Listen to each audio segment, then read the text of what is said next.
Hi friends, this is Guru Nanak temple in Bidar.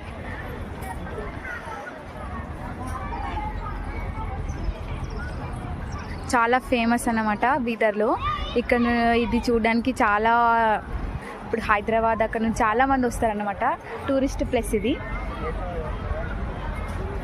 అది main temple. ఇక్కడ entry, ఇది మెయిన్ గేట్.